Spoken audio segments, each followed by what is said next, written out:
to the iPhone 14 Pro Max review. I'm out here at a car show today and I'm going to show you the differences and all the specs of this badass new iPhone that we got. New cinematic mode, new camera, loud ass cars going by. That's going to be a good episode, so stay tuned. Hit the subscribe button, hit the like button. Thank you.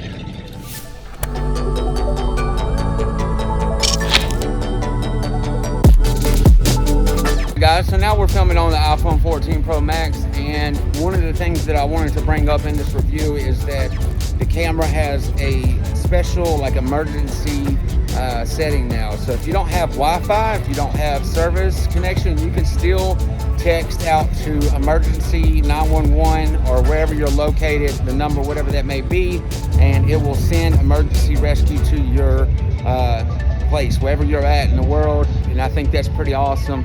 But let's keep on moving. All right, guys, so another feature that the iPhone 14 all the way across the board comes with is crash detection. So if you get into a wreck, then your phone's automatically going to know and send you rescue and help. And I think that's, you know, Apple thinking about these types of things is innovational and just freaking awesome. I really think it's pretty cool. Could be your alpha, could be your Romeo. Tell them boys back up, I ain't going nowhere. I'ma fight that back up, put it on your story so all your friends see it, everyone can see it. And we going and going and going, it's a good night.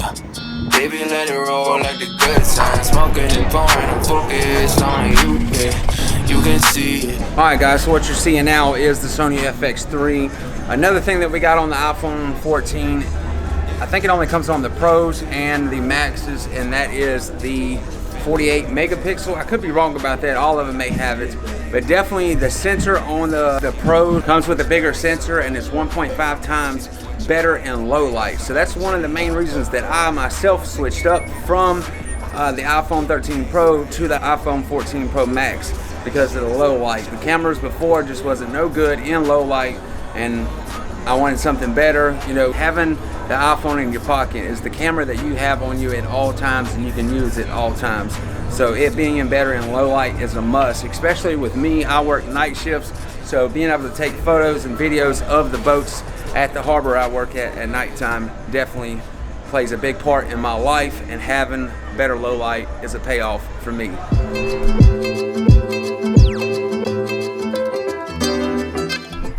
Alright guys, so the next thing I want to talk about, we're at my house now, but the next thing I want to talk about is now in cinematic mode. If you didn't know what cinematic mode is, it's like when your lens rack focuses on a cinema camera. So now they are putting that into iPhone technology, and it's pretty awesome, it's pretty smart, and like I said before, innovative. It is pretty amazing. So what that does is, like, you could be focusing on one subject and actually tap the screen and it will focus to another subject. So let me switch over to the iPhone 14 Pro Max and show you that. Hey guys, so I just recently picked up my daughter. So this is what I'm talking about. You can see how it's focused on me. She's slightly out of focus. I tap the screen and it focuses on her. That's called rack focusing.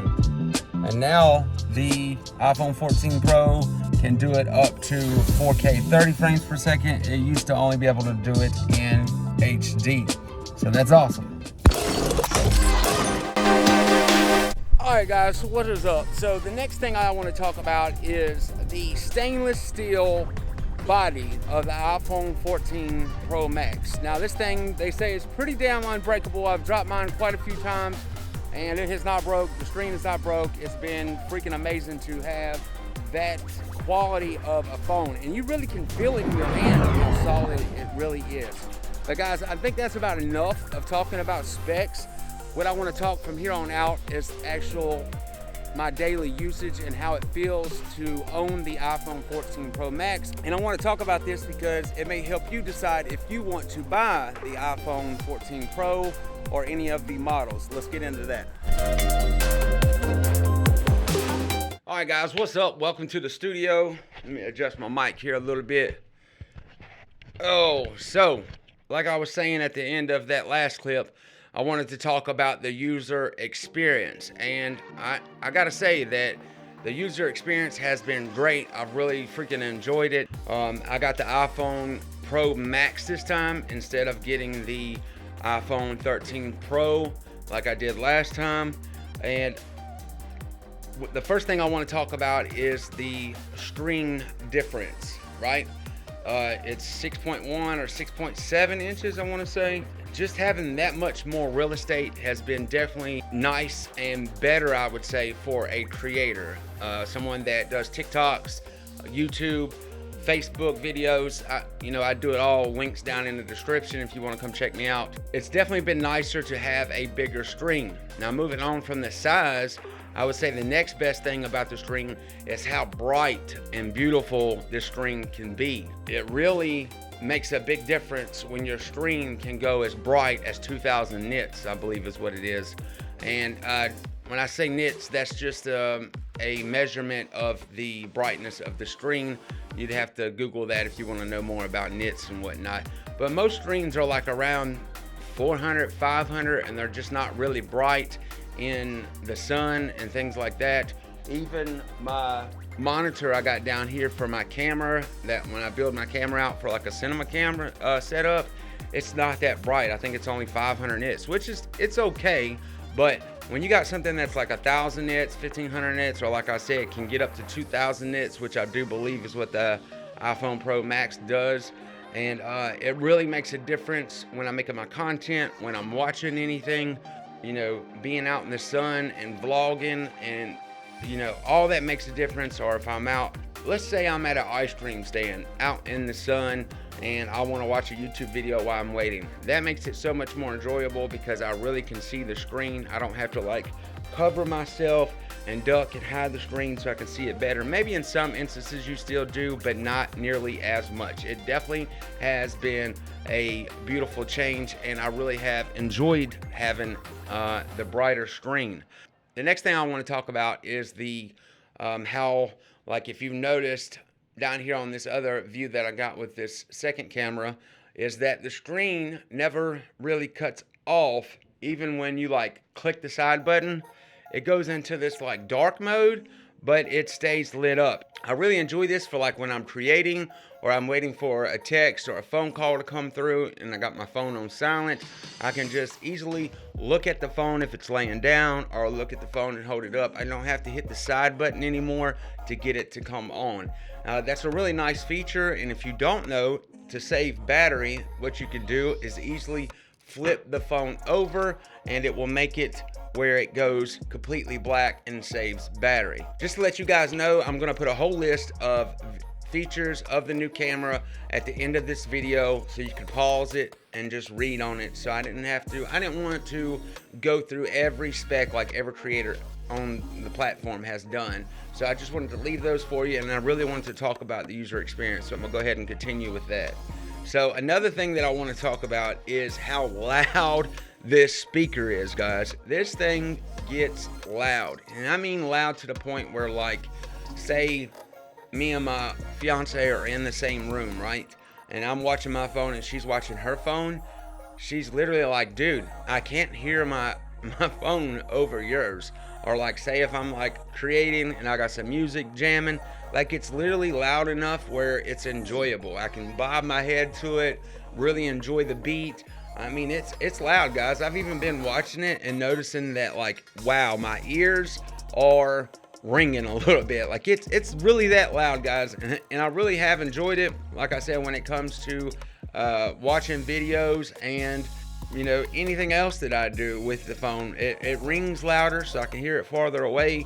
Everything about the speaker is just louder, and it's really nice. It's been a really nice experience having that compared to the iPhone 13 Pro or any of the iPhones that I've had before.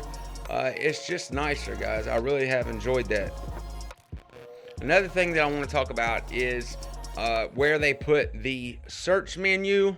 It's actually in a different place now. So before you had to, if I'm correct, you would slide the screen all the way to the right, and then you would be able to find the search menu at the top of the phone.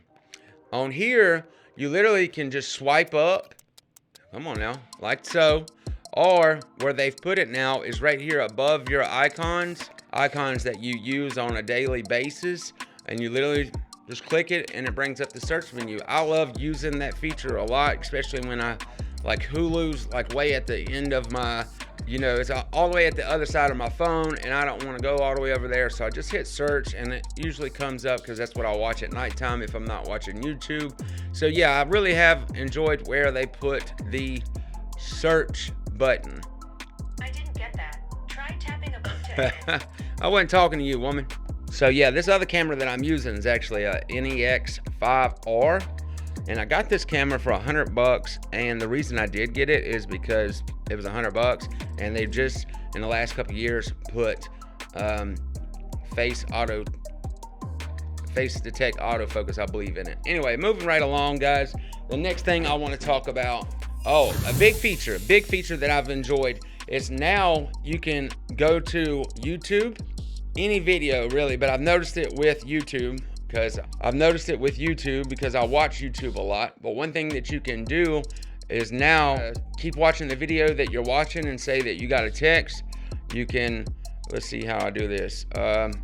Swipe it up. Hold on now. I'm going to hit play on it. I can swipe it up and the video will go up here to the top of the camera, or you can move it around like so, and say you want to open up a text, and it'll keep playing for so long. I think in the beginning when I first got it, I noticed that the video would just keep playing as long as you wanted it to, but now I think YouTube has caught on and made them change it or something. Now, and this is something I literally noticed because, and I think the reason they do that is because, like, say if you slide it and it's playing, you slide it all the way to the left or to the right, it goes over there in the corner. It now cuts off, and I think the reason they do that is because, you know, you can get YouTube and pay the extra money, and then YouTube will actually play when you close your phone. I don't know if you know that. It's like $17 a month or something like that. I used to pay for it all the time, but I stopped paying for it here recently, and then I really noticed that this phone did that. Now, I'm not for sure if that is a brand new feature, but it is something that I have really noticed in the last update or in this phone when I got this phone, and I really have enjoyed that feature. Guys, I think that's it for this video. I really do appreciate you watching. It has been great. I've really worked hard on this video. Let me know down in the comments. I want to hear from you guys, the guys that come around and actually watch my videos on a regular. I want to know, is my production getting better? Is the style of my videos getting better? I need good criticism. You know what I mean? Just like, you know, you ain't got to be too rough, but just let me know how I'm doing and tell me things that I could do to get better. Because guys, we only learn if we know that we're doing bad. You know what I'm saying? So let me know in the comments how I'm doing. If you like this video, hit the like button, subscribe, all that good stuff, guys. And I really do appreciate you watching. I will catch you in the next one. Peace.